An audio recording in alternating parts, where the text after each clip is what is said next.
Morning all of you. कैसे हो आप सब लोग? आई होप गाइस आप सब लोग बिल्कुल स्वस्थ होंगे, ठीक है। और आप लोगों की पढ़ाई भी बहुत अच्छी से चल रही होगी।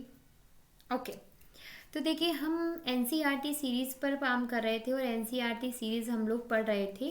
और एनसीईआरटी सीरीज़ में चलते चलते यूनिट 1 कंप्लीट हो चुकी है, यूनिट 2 भी कंप्लीट हो चुकी है, ठीक है। अब हम यूनिट 3 पढ़ रहे थे और 3 जो है वो मैंने थोड़ी पढ़ा दी है, उसका एक पार्ट कंप्लीट हो चुका है। ये यूनिट नंबर 3 का सेकेंड पार्ट है जो मुझे आपको आज पढ़ाना है। उससे पहले मैं आपको बता देती हूँ कि जो भी स्टूडेंट आज मुझे फर्स्ट टाइम देख रहे हैं और सुन रहे हैं, उन्हें मैं बता देती हूँ कि मेरा नाम प्रीति शर्मा है और मैं पेपर 1 और पेपर 2 दोनों की ही प्रिपरेशंस करवाती हूँ। यदि आप लोगों को मुझसे पेपर 1 और पेपर 2 दोनों ही पढ़ने हैं और डिटेल में पढ़ने हैं तो आप लोग मेरा कोड यूज़ करके सब्सक्रिप्शन भी ले सकते हो। इससे आप लोगों को 10% का डिस्काउंट मिल जाएगा और साथ ही साथ जितने भी टीचर्स अनअकैडमी के प्लेटफॉर्म पर पढ़ा रहे हैं उन सब से भी आप लोग पढ़ पाओगे। This is a very golden opportunity for all of you. So please fast and take subscription. ऐसा नहीं हो कि कई समय आपके हाथ से निकल जाए, क्योंकि जो रेत होती है ना, हम कितनी भी टाइट मुट्ठी कर लें फिर भी हाथ से निकल जाती है। तो अपना समय जो है, इस समय को इस तरह से वेस्ट मत कीजिए, यूज़ कीजिए। और एक स्ट्रॉन्ग डिटर्मिनेशन पावर जो होती है वही आपको आगे बढ़ाती है। तो अपने अंदर वो फायर जलाइए, वो स्ट्रॉन्ग डिटर्मिनेशन पावर को क्रिएट कीजिए। सब्सक्रिप्शन लेने के लिए सबसे पहले आप अनअकैडमी लर्निंग ऐप अपने फ़ोन में इंस्टॉल कीजिए।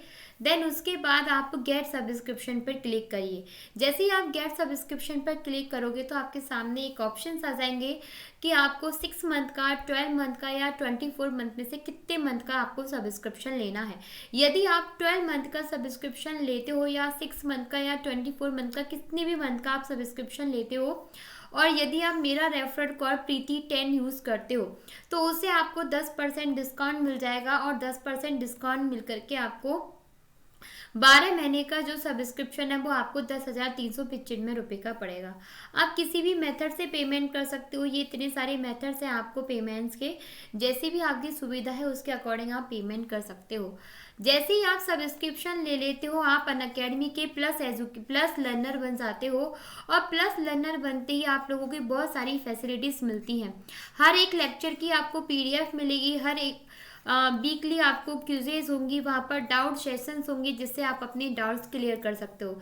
साथ ही साथ अनअकैडमी पर 200 से प्लस एजुकेटर्स पढ़ा रहे हैं, सबसे आप पेपर 1 और पेपर 2 दोनों पढ़ पाओगे ओनली सिंगल सब्सक्रिप्शन से। तो देख लीजिए आपको क्या करना है, ठीक है। चलिए, तो अब हम लोग बढ़ते हैं हमारी यूनिट की तरफ। और हमारी यूनिट जो है उससे पहले मैं आपको बता देती हूँ कि यदि आप लोगों ने अभी तक मुझे अनअकैडमी पर फॉलो नहीं किया है तो जाकर मुझे फॉलो कीजिए, क्योंकि डेली मेरी सुबह 8:35 पर पेपर 1 की फ्री क्लास होती है और डेली मेरी सुबह 9:36 पर पेपर 2 की फ्री क्लास होती है। तो यदि आपको ये दोनों क्लासेस एंजॉय करनी है देन यू कैन ज्वाइन, ठीक है।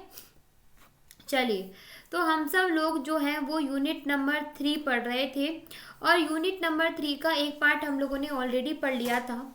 और उस पार्ट के अंतर्गत हम सब लोगों ने खाड़ी युद्ध जो था खाड़ी संकट जो फर्स्ट था आप लोगों का, उस खाड़ी संकट फर्स्ट के बारे में हम लोगों ने पढ़ा था जो 1990 में हुआ था। हम लोगों ने ऑपरेशन डेजर्ट स्टॉर्म, जो खाड़ी संकट जो था उसी से रिलेटेड है आप लोगों का ऑपरेशन डेजर्ट स्टॉर्म, ठीक है। ऑपरेशन डेजर्ट स्टॉर्म जो है, ऑपरेशन डेजर्ट स्टॉर्म के बारे में भी हम सब लोगों ने ऑलरेडी पढ़ लिया था।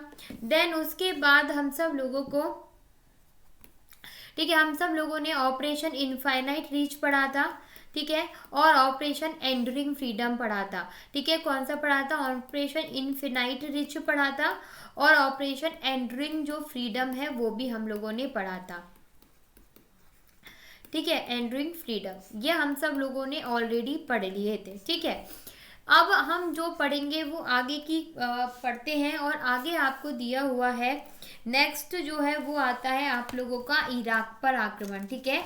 वो है आप लोगों का इराक पर आक्रमण। मतलब हुआ क्या था सुन लीजिए। 2003 की घटना है। किसकी घटना हुई? 2003 की आप लोगों की घटना है। और 2003 के 19 मार्च को, ठीक है, 19 मार्च ने क्या किया, एक ऑपरेशन चलाया और इस ऑपरेशन को हम लोग कहते हैं ऑपरेशन इराकी फ्रीडम। क्या कहते हैं, एक ऑपरेशन चलाया और इस ऑपरेशन को बोला जाता है ऑपरेशन इराकी फ्रीडम। ठीक है, तो 19 मार्च 2003 को अमेरिका के द्वारा, ठीक है, अमेरिका ने ऑपरेशन इराकी फ्रीडम चलाया। किसके विरुद्ध चलाया, इराक के विरुद्ध ऑपरेशन इराकी फ्रीडम चलाया। और इसके अंतर्गत क्या किया गया था, और वहां पर सैन्य कार्यवाही की गई थी। और अमेरिका ने बोला कि मैंने ये जो सैन्य कार्यवाही जो की है वो सामूहिक संहार के हथियार के कारण से की है। क्या रीजन बताया कि मैंने ये कार्यवाही सामूहिक संहार के हथियार के कारण किया। मतलब इसका क्या हुआ, मतलब इसका सिर्फ इतना सा हुआ था कि अमेरिका ने बोला कि मुझे ऐसा लग रहा था कि जो इराक है वो क्या कर रहा है, सामूहिक संहार के हथियार बना रहा है, और इसलिए मैंने क्या किया है, इसके विरुद्ध कार्रवाई की थी, और इसे इसने क्या नाम दिया, ऑपरेशन इराकी फ्रीडम नाम दिया। लेकिन यदि हम रियल में देखें तो जो अमेरिका है उसने इराक पर जो कार्रवाई जो की थी उसके पीछे रीजन था इराक में पाए जाने वाले जो तेल है, ठीक है, जो तेल के भंडार है उन पर अपना नियंत्रण स्थापित करना, और साथ ही साथ जो आप लोगों के इराक है, इराक के अंतर्गत जो सरकार है तो वह अमेरिका के मनपसंद की सरकार बनाना। ध्यान से सुनना, 2003 जो था, 2003 के अंतर्गत, ठीक है, जो ऑपरेशन इराकी फ्रीडम हुआ था, उस ऑपरेशन इराकी फ्रीडम जो है वो बोला तो अमेरिका ने ऐसा था कि भाई वो इराक सामूहिक संहार के हथियार बना रहा है और इसकी वजह से मैं उसे रोकने के लिए मैंने यह सैनिक कार्रवाई की। लेकिन यदि प्रैक्टिकल पॉइंट ऑफ व्यू से हम देखने की कोशिश करें तो अमेरिका ने इराक के विरुद्ध जो ये कार्रवाई की थी वो तेल के जो भंडार जो थे उन तेल के भंडारों पर कंट्रोल करने के लिए और इराक में अपनी मनपसंद की सरकार जो है उसको चुनने के लिए उसने यह कार्रवाई की थी। ठीक है, तो ये था आप लोगों का ऑपरेशन इराकी फ्रीडम। तो मतलब आपने देखा होगा, आप लोगों ने ऑपरेशन डेजर्ट स्टॉर्म पढ़ा, ऑपरेशन इन्फिनाइट रिच पढ़ा, ऑपरेशन एंड्रीन फ्रीडम पढ़ा और ऑपरेशन इराकी फ्रीडम। ये चारों की चारों जो सैनिक जो कार्रवाई जो हुई है वो अमेरिका के वर्चस्व को क्या करती है, प्रेजेंट करती है। तो एक्चुअल में ये वर्चस्व एक्चुअल में ये वर्चस्व होता क्या है, तो थोड़ा इसके बारे में हम लोग पढ़ते हैं। ठीक है, कि वर्चस्व जो होता है वो वर्चस्व क्या होता है कि किसी भी आम आदमी की तरह हर समूह भी अपनी ताकत पाना चाहता है। मतलब हर कोई क्या करना चाहता है, पैसे वाला बनना चाहता है, ताकतवर बनना चाहता है, शक्तिशाली बनना चाहता है। ठीक है, तो इसके लिए जरूरी होता है कि वर्चस्व का मतलब होता है कि विश्व राजनीति, ठीक है, विश्व राजनीति में भी विभिन्न देश या देशों के समूह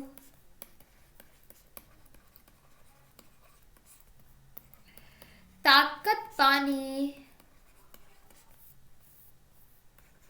या कायम रखने की कोशिश करते हैं।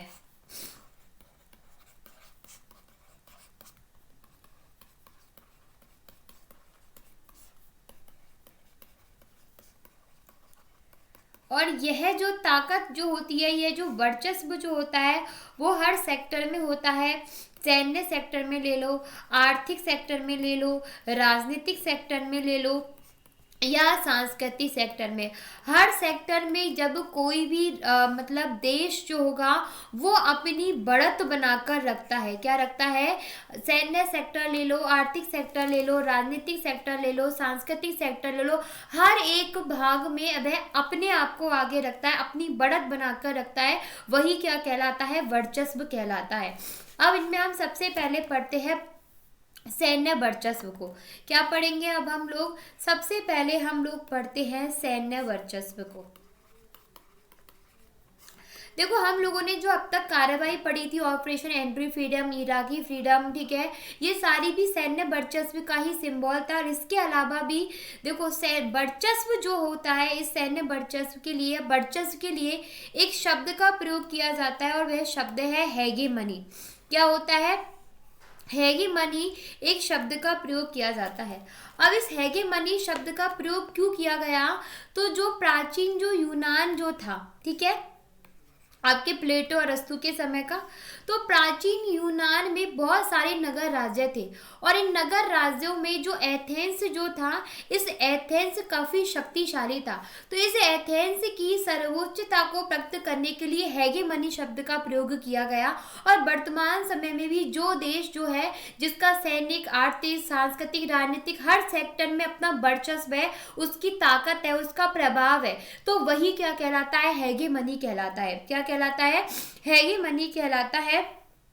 ठीक है, क्लियर आप सब लोगों को। और अमेरिका का सैन्य वर्चस्व हम लोग देखने की कोशिश करें तो सुनिए कि देखो, अमेरिका का जो रक्षा विभाग है पेंटागन, ठीक है, वह अपनी जो बजट जो है उस बजट का सबसे बड़ा हिस्सा जो है वो रक्षा अनुसंधान और विकास में खर्च करता है।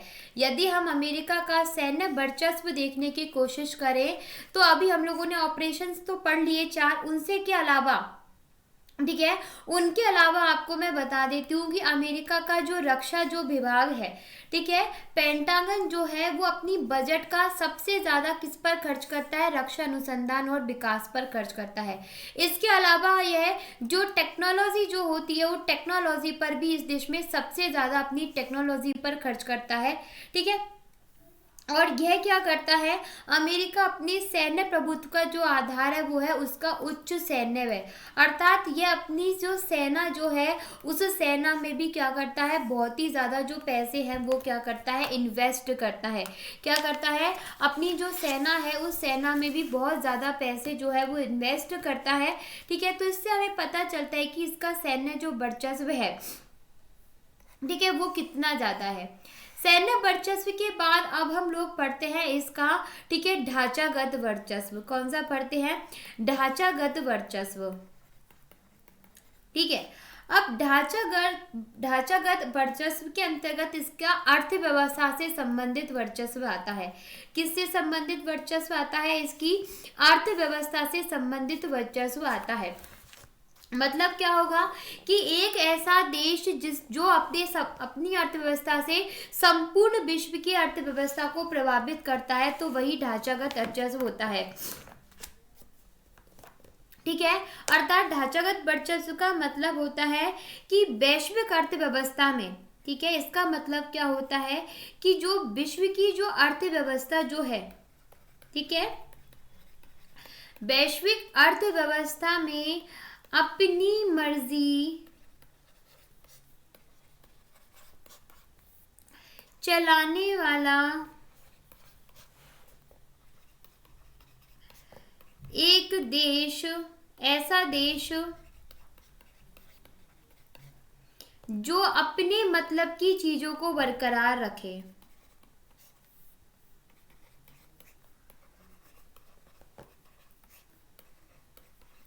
और व्यवस्था को बरकरार रखे।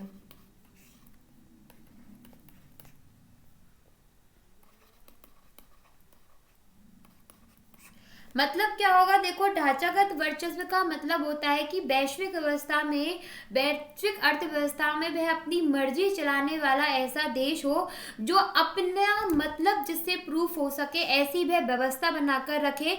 मतलब वो संपूर्ण विश्व में इस तरह की व्यवस्था बना के रखे जैसे कि क्या हो, उसका हित संसाधन हो और बिना जोर जबरदस्ती के उसका क्या हो जाए, सारा काम हो जाए।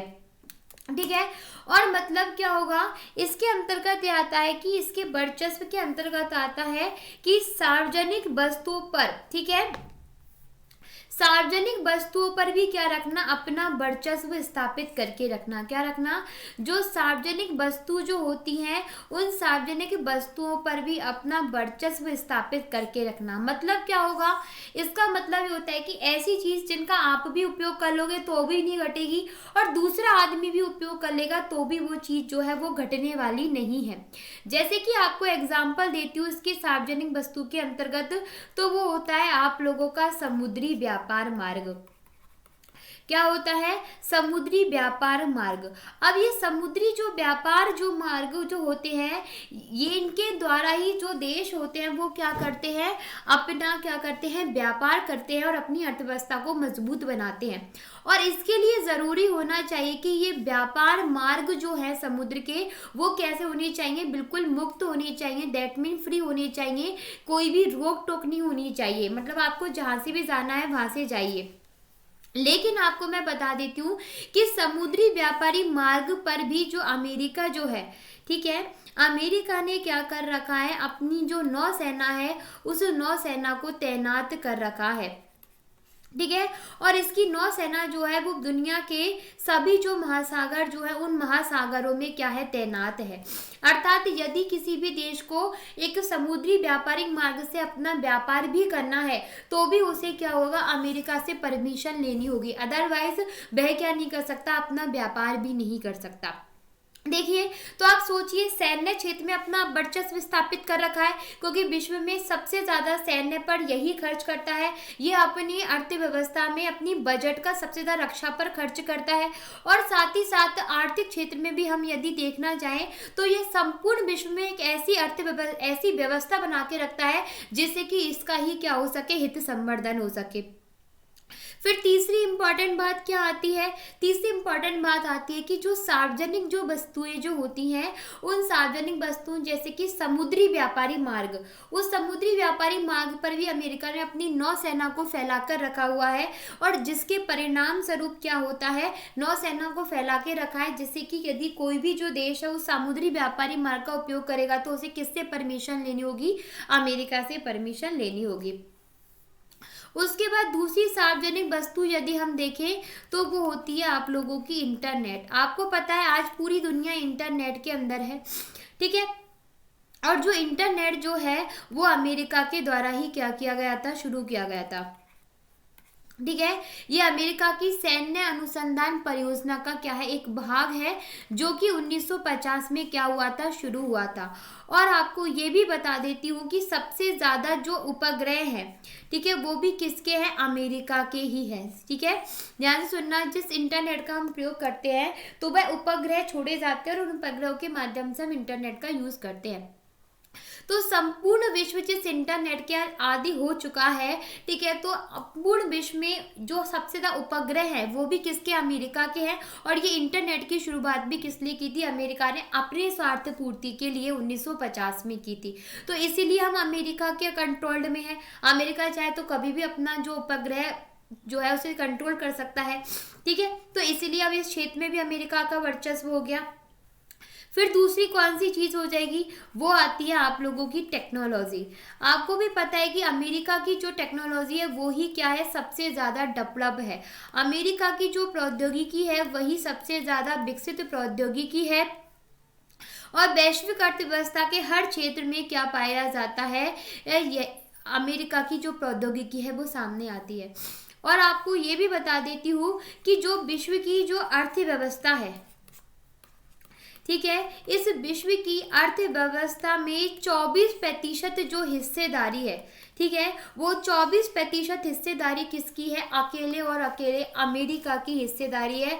आप खुद सोच लीजिए कि मतलब कितना ज्यादा अमेरिका ने आर्थिक क्षेत्र में अपना जो प्रभाव है उसको बना के रखा है।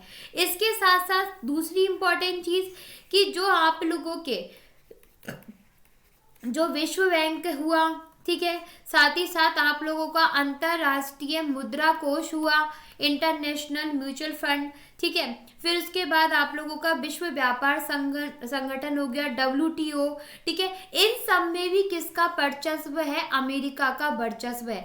इवन आपको मैं बता देती हूँ कि जो हमारा UNO है, इस UNO का अकेला जो मुख्यालय जो है वो कहाँ पर है, आप लोगों के अमेरिका में ही है। तो इस UNO पर भी किसका वर्चस्व हो गया, अमेरिका का वर्चस्व है, क्योंकि UNO का जो सबसे ज्यादा, ठीक है, UNO पर सबसे ज्यादा खर्च करने वाला देश ही जो है वो कौन है, आपका अमेरिका।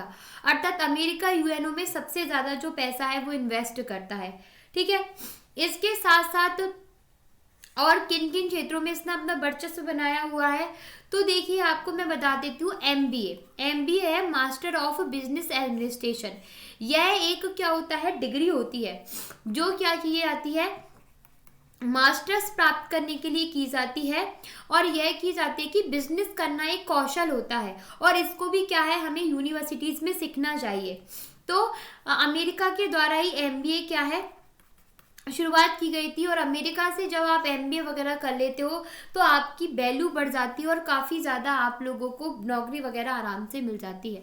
तो यदि हम अमेरिका का वर्चस्व देखना चाहें तो सैन्य क्षेत्र में वर्चस्व देख लिया, आर्थिक क्षेत्र में आप देखो समुद्री व्यापारी मार्गों में, इंटरनेट में, टेक्नोलॉजी में, विश्व की अर्थव्यवस्था में, यूएनओ में, विश्व बैंक में, आईएमएफ में, डब्ल्यूटीओ पे और एमबीए में, मतलब सब जगह यदि हम देखें तो वो किसका वर्चस्व स्थापित हो चुका है, आर्थिक क्षेत्र में भी अमेरिका का वर्चस्व स्थापित हो गया है।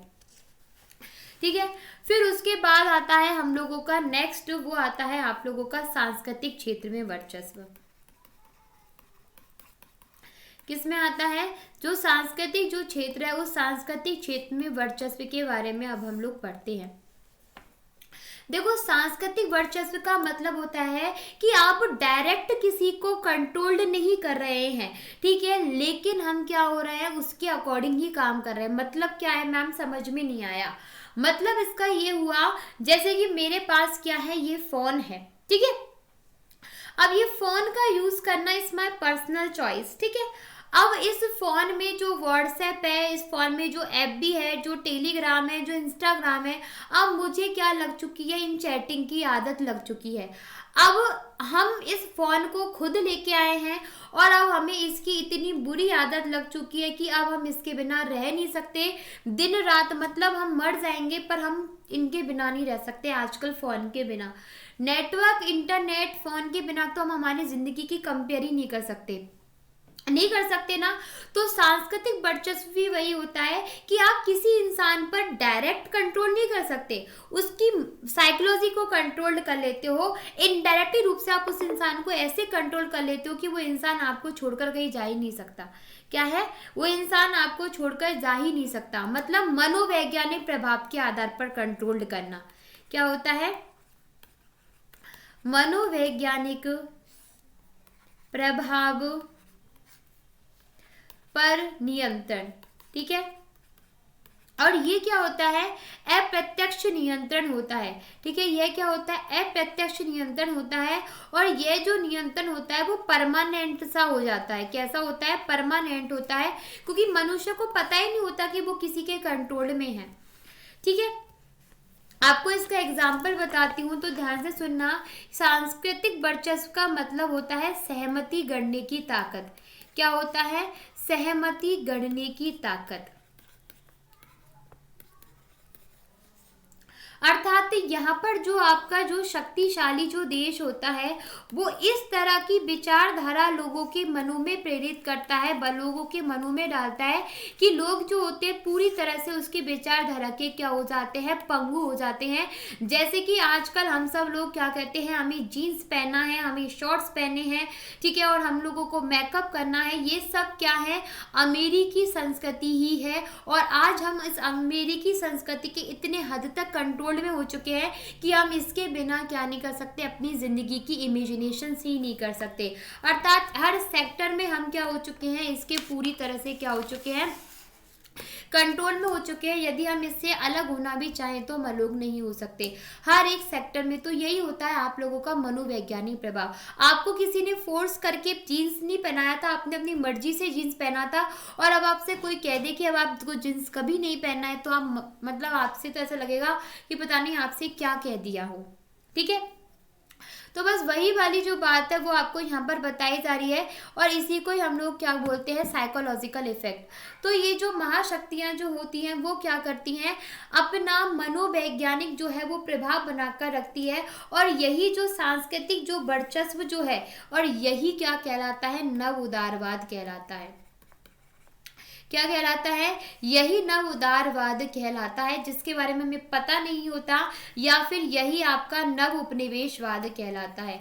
क्या कहलाता है, आप लोगों का नव उपनिवेशवाद कहलाता है। मतलब क्या हुआ, मतलब इसका ये हुआ कि मतलब हम पर अप्रत्यक्ष रूप से क्या किया जा रहा है, कंट्रोल हमें किया जा रहा है, पर हमें पता ही नहीं है। और ये जो कंट्रोल जो हमारे ऊपर जो हो रहा है, ठीक है, वो क्या हो रहा है, सहमति से हो रहा है। मतलब किससे हो रहा है, सहमति से हो रहा है। मतलब हम लोग क्या है, बहुत ही ज्यादा खुश है जो हमारे ऊपर कंट्रोल हो रहा है इसकी वजह से, ठीक है। तो ये सारी बात कही गई है। अब उसके बाद अब हम लोग पढ़ते हैं, तो इस तरह से अमेरिका ने क्या है, संपूर्ण विश्व पर अपना सांस्कृतिक ले लो, सामाजिक ले लो, आर्थिक ले लो, राजनीतिक ले लो, सांस्कृतिक ले लो, ठीक है, सैनिक ले लो, आर्थिक क्षेत्र में, सब क्षेत्र में क्या किया हुआ है, अपना वर्चस्व स्थापित किया हुआ है। लेकिन देखो, हर चीज की अपनी एक कमी होती है, और ऐसे ही अमेरिका की भी क्या होती है, कमी है। और अमेरिका की क्या कमी है, तो वो सुन लेते हैं। अमेरिकी शक्ति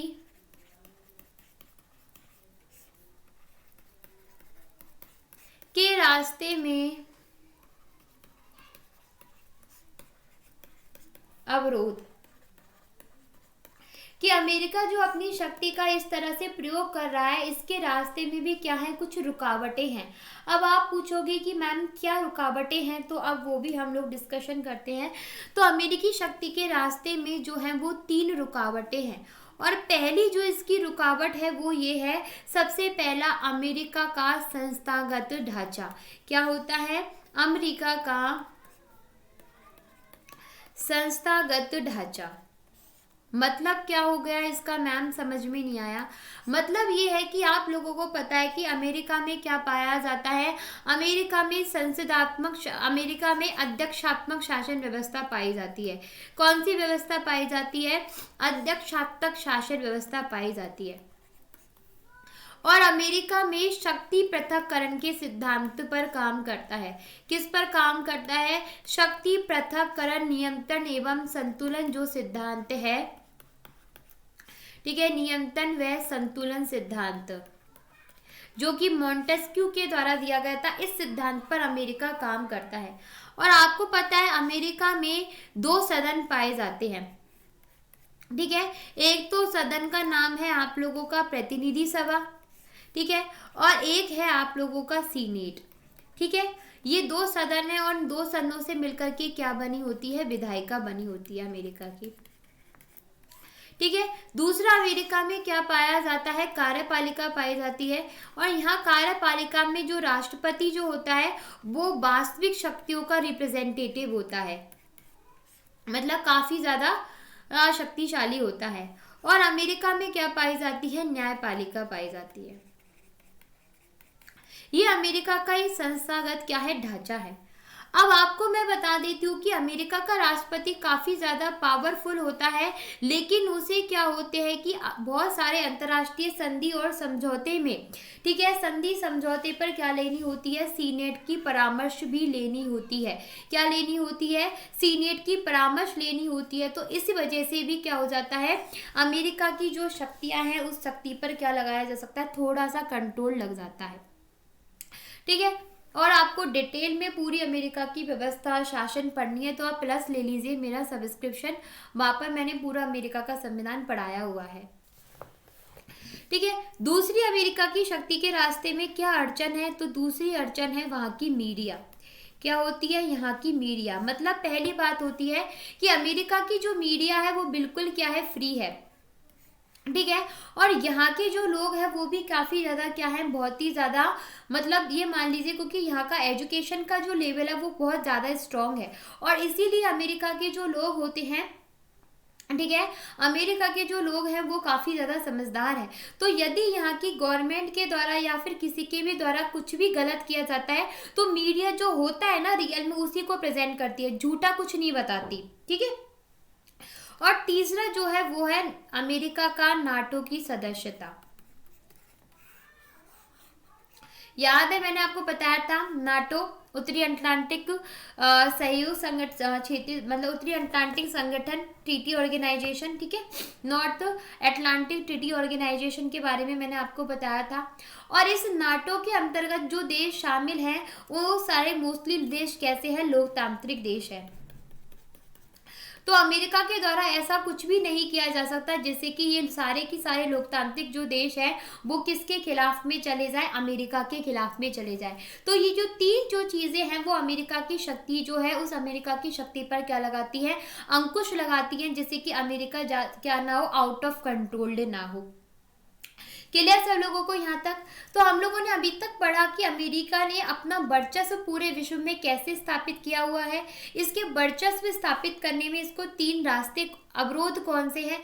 अब हम पढ़ेंगे कि अमेरिका और भारत का संबंध किस तरह का है। ठीक है, चलिए, आई होप आपको अच्छे से समझ में आ रहा होगा। और कोई भी प्रॉब्लम हो कमेंट में मैसेज कर देना, मैं जब भी फ्री होंगी आपका मैसेज पढ़ लूंगी। ठीक है, चलिए, अमेरिका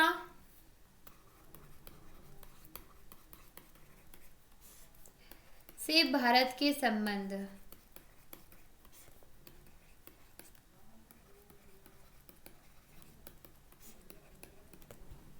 सुनिए, अब आपको मैं बता देती हूँ कि 1921 में जो था, 1921 में से पहले आप लोगों ने, मैंने आपको पढ़ाया था, आप लोगों को याद हो तो 1971 में भारत ने रूस के साथ मैत्री संधि की थी। याद करो क्या था, भारत ने रूस के साथ मैत्री संधि की थी।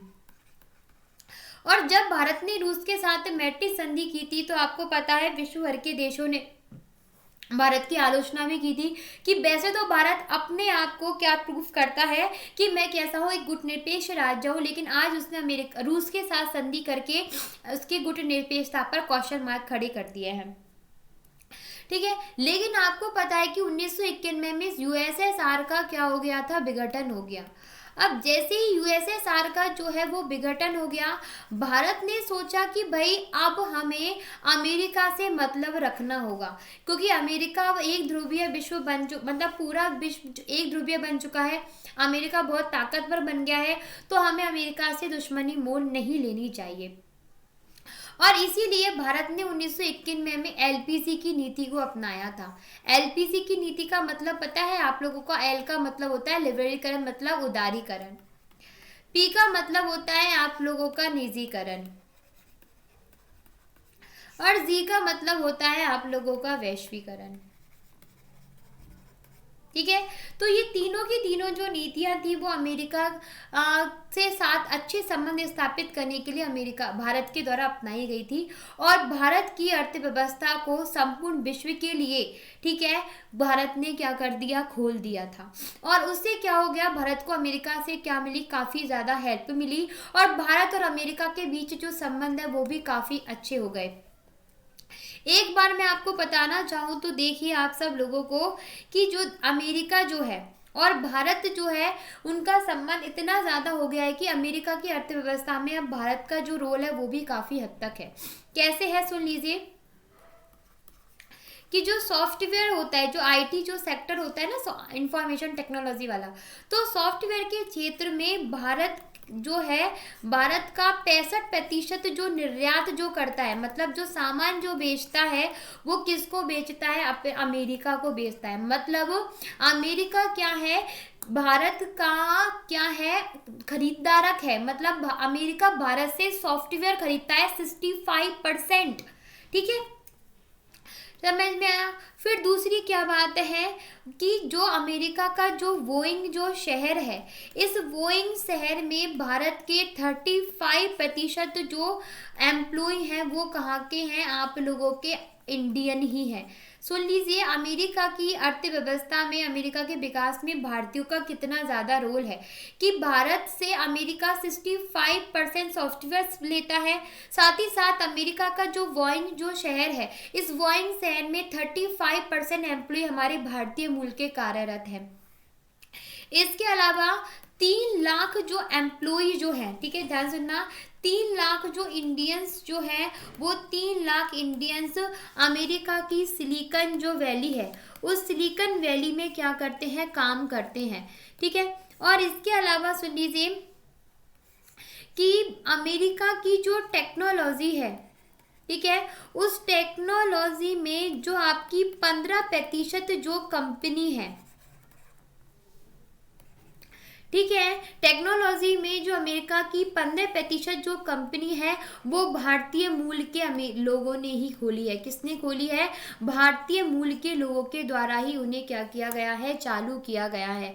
मतलब आप सोचिए कितनी इम्पोर्टेंट बातें आज हमें पता चल रही है कि अमेरिका की अर्थव्यवस्था में, मतलब भारत ने 1991 में जो एलपीसी की नीति अपनाई थी उससे अमेरिका और भारत दोनों एक दूसरे के साथ मिलकर काम कर रहे हैं। इवन 65% एक्सपोर्टर है इंडिया सॉफ्टवेयर का अमेरिका के लिए। बोइंग में 35% एम्प्लॉइज हमारे इंडियंस काम कर रहे हैं।